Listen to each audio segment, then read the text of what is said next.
Hello everybody, there's been some questions regarding my build. I made a build guide video many months ago, but since then I have changed my build to something different. So in this video, I'll be explaining why I run this build. Remember, this is my build. There's probably other builds that are better or different and might suit your playstyle, but this is how I build my sword and shield and greatsword. And let's jump into the video. Now, first thing first, anybody can make this build. It's not that expensive. I have been playing free to play since the start. If you guys have been watching my streams, you guys will know that I'm completely free to play. I also took a 3-week break from the game and came back, and I was still able to build this.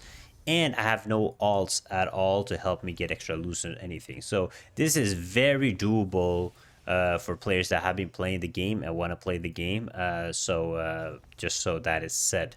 But the way I am building my character, and you guys have probably seen during my streams, is I build my character with high HP.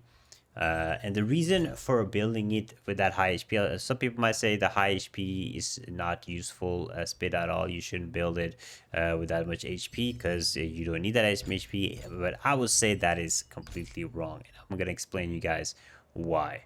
Now, we will talk about my gear in a second, but the reason why is this right here, your hit chance. Because as you guys know, if you're playing Greatsword Shield, you have a passive, which is basically increasing your hit chance depending on your HP. So the higher my HP is, the more my hit goes up. A good example of this is, look at this, my hit is 150 now. I'm going to use these skills right now, which will give me HP boost. You guys will see here. Here you go, 33k HP, and if you look at my hit now, you will see that it went up. So every time my HP increases, my hit increases. And I would say when it comes to most Sword and Shield Greatsword players, I haven't seen many tanks having more hit than me. And you need your hit because you want your skills to hit, right? Because a lot of players run evasion, very high evasion, over 1,000 evasion. So if you don't have that hit, your skills will basically be useless. So if you're trying to, stun players or hit players with the guillotine blade or whatever, it's probably gonna miss if you don't have a high enough hit. And that is the reason I build it like this. With the higher HP I have, the more hit I have. That way I am not completely useless. I'm not just like a meat shield, but I can actually do something. I can CC players, I can damage them, especially in like large scale PvP, but also in, for example, arena, you want to have high enough hits to be able to hit and damage players. Right? PvE doesn't really matter. PvE is pretty easy for a tank in my opinion, but we'll take a look at the PvE. But let's look at why I'm building my character like this, right? Now there's two ways to build this. There's still some upgrades I'm looking to do, of course, in the character. We're gonna be looking at my gold build any second. But right now, the main upgrades that I'm looking to do is my pants. But I'm happy with these pants because these pants gives me a lot of HP. It's max HP 700 from this, plus the 600 HP, and I'm already meeting the 70 and 50 perception threshold right here. 70 strength, 50 threshold. To give the extra HP bonus, but also get the range from the perception, right? So this is my current build, but I'm looking to swap out these for Shock Commander eventually. And the reason I'm keeping the Blessed Templar Cloak and the Flame Road Binding is because of the collision resistance. So when I get tornadoes thrown at me constantly, I can actually not get basically CC'd like that.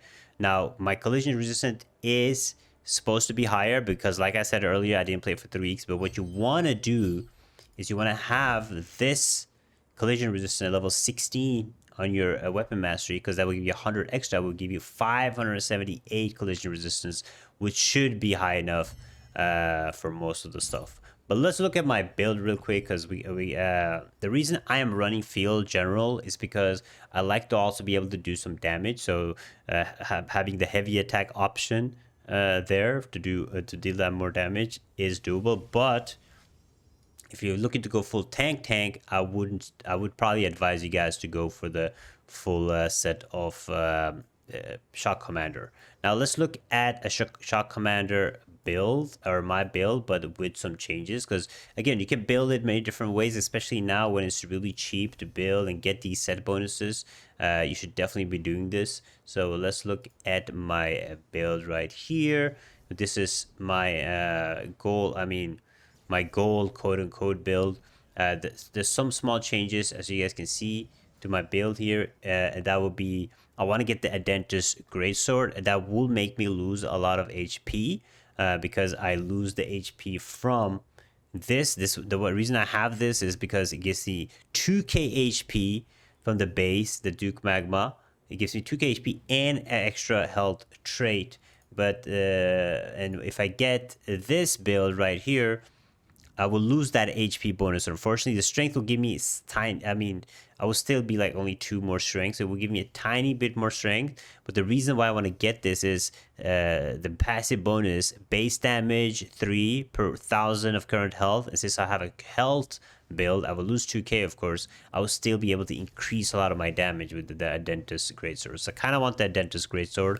But this is like, most likely this is going to be the most expensive item you can get, but I want to get this eventually, right? Aside from that, I'm happy with everything except the Shock Commander pants, of course, because there's new runes coming that will increase my perception. We're going to talk about that in a second, but right now this is the build I'm looking for. But what you guys can do is, if you guys want to run the Shock Commander 4 set, I will highly advise you guys to roll Shock Commander gloves and not helmet, because the gloves, yes, you will lose the perception from the field general gloves. However, you will gain the 7.5% range, and you can keep and you can get the added attack speed bonus, right? So you only lose 600 health by doing this. But if you try to change the helmet, to Shock Commander, you're gonna lose way too much health, because you lose the health bonus from just the helmet and also the trait. You can't get the trait or the health. So I would highly advise you guys to go for the Shock Commander if you guys want to finish the four piece here. Now, what you can do is, I know you guys will be like, we want to hit certain thresholds with the perception. You can also swap out possibly your ring. I mean, this is like, now we're like in the territory of a lot of pay to win, but so probably you're just gonna stay away from this, right? But if you remove the dex, you can put probably enough to perception. Now, this, you usually don't want to do this, but you kind of want to hit 50 perception. But this won't be a problem for you guys if you guys do decide to run this build. Right now, we're probably gonna be standing on this right here build, but to get the last perception, you'll be able to get those to the new system that is runes coming soon. But this is why I'm not running this build. I'm running my build, because that way it lets me hit the different thresholds of strength and perception, right? But yeah, so it's not really expensive to run this. I would say this is probably the best build, and what you want to roll for it is go full endurance. And like endurance, I know it's kind of controversial right now, because there's been a lot of like problems with endurance, with the bugs and the changes and the things that are taking a look at. For those that don't understand how certain things works, basically evasion, what evasion does for you is it basically nullifies the attacks. If somebody doesn't have high enough hit, like I showed you guys earlier, if you don't have a high enough hit, if I am running like 1,500 evasion and somebody has like 600 or 700 hit, they're not going to be able to hit me or damage me, right? And that's why a lot of players run hit. But the reason I run endurance is because for evasion, you need to have that high evasion, or it's useless. If you only have 800 evasion, it's completely useless stat. You shouldn't be having. You shouldn't even. You should replace all those, right? But if you have endurance, every level of endurance will decrease the damage you take over time, right? It says to increase the chance of evading critical hits and taking minimum damage. So this is more of a free-to-play build. Free-to-play players should go for endurance, and I would highly advise you guys to go for melee endurance, because spear is coming. Everybody's going to be running spear. And possibly swap range to magic, because they are nerfing a lot of like the range attacks. So right now I get shredded by magic, but I might swap range endurance to magic, but I haven't decided yet.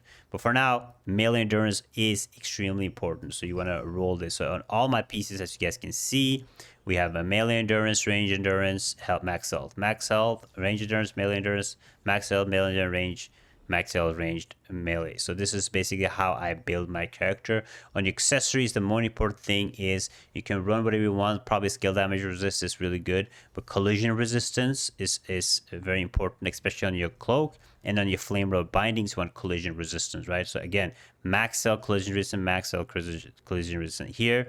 We're not going to take a look at this ring because I have a held regen on it. We're not going to talk about that. That's of course getting swapped, but for your accessory necklace, max L skill damage boost, buff duration is good, and collision resistance again. Bracelets, collision resistance. Okay, so this is basically what you guys want to build towards. This will make you really tanky and be able to hit players and damage them, and being able to avoid certain tornadoes and stuff. So it's overall a really good build. When it comes to the skills that I use, this is the skills that I use for large scale PvP. Chain, of course, hooking, and then a strategic rush to collide and push players into walls and stuff is really nice, especially if you run it together with the morale boost, right, to reduce the cooldowns every time you hit collision is sweet. The skills that I would and then devastating smash is a must. Collision, now guillotine blade, you can put skill specializations on your guillotine blade to do more damage, but for me, what I've noticed is most of the times when I try to charge with a guillotine blade in large scale PP, I usually don't hit it. So right now I'm just running it without. I do less damage with it, but at least it hits every time, right? So what you guys, this is my build. I can look at the specialization. I mean, this is the build that is most interesting because this is the one I use for large scale PvP, which is basically what actually matters in the game currently. So this is the build that I'm using. We don't want to make the video way too long, but the main important skills that you guys want to be leveling up for your active skills. If you've been playing the game and didn't take a break like I did, you gotta probably have everything level 5, but piercing strike, counter barrier should be a level 5. And next that you should level up from the shield tree should be your stalwart bastion and immortal pride. So these are the things you want to level up from the shield side, from the great, and of course your block skill, right? Now from the greatsword side, you want to be leveling up. Your devotion. Devoted Sanctuary is one of the best skills, especially as a team player, as a tank. You need to be using this to help your teammates level this up. Aside from this one, you can level up your guillotine blade if you want to smash, like I enjoy doing. Aside from that, definitely your devastating smash. This is also okay to level up. It gives you a little bit of HP, but it's not that important. But these skills are definitely the best skills to level up for shield players. When it comes to the passive skills, this is a must. This is really important. Should be the first thing you level up again, because again, max HP equals more hit. And this one, max HP equals more hit. So definitely these two should be a must do immediately. Next up, what you can level up is this one. The reason why this is so good is gives you more defense depending on your shield block chance. And if you end up doing the 4 set of commander set, you give another 10% shield block chance. Will give you another boost in your defenses, right? So if you're running this, and then CC resistance is super important, and these are the passes that you want to be leveling up. Now you can swap out this. Let's see here. You can swap out this one. You can also swap out this one. I have thought about probably getting more mobility and swapping out this, because sometimes, I mean, this one is like okay to have, but there's the better things. If you're like struggling with mana and stuff, you can always have resilient mind inside, right? There's a lot of small changes, but the main skills that you want to be having is, I can just put them like this so it's easy to see, right? You want to have these by importance, like this.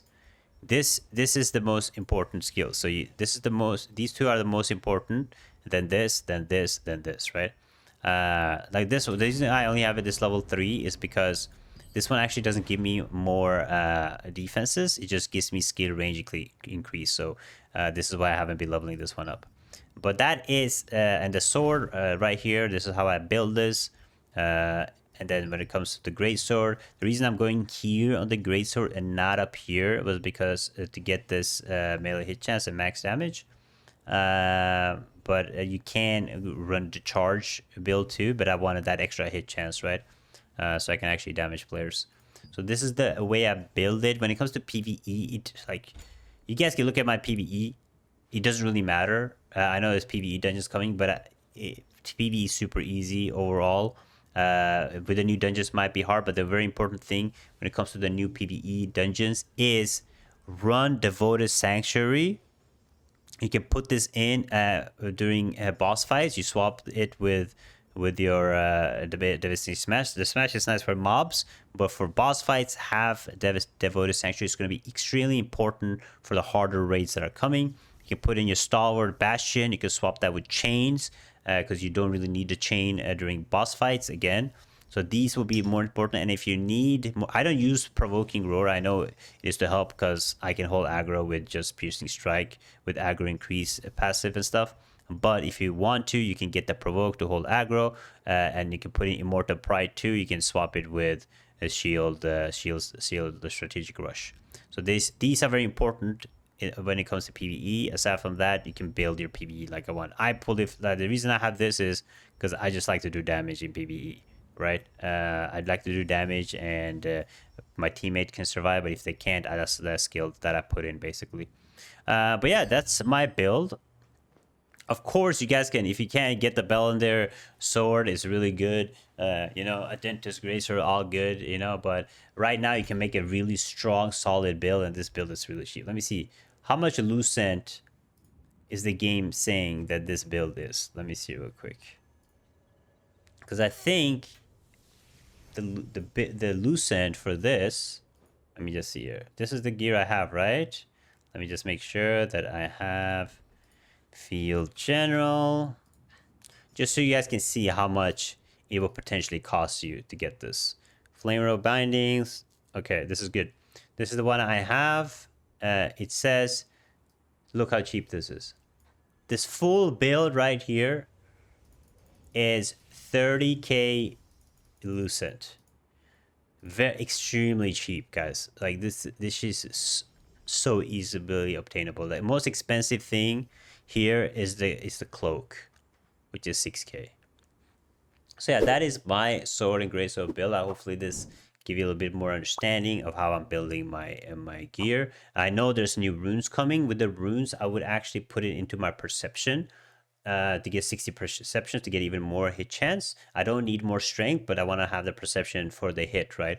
The more the hit, the better it is, because a lot of players, especially dagger players, have extremely high evasion. So you want to be able to damage them and hit them, right? But this is it. This is my build. Again, it's just not the conclusion to how you should be playing or what build you should be running. I would love to hear you guys' opinion on it. Let me know in the comments below. Thank you for watching, and I'll see you guys next time. Bye-bye.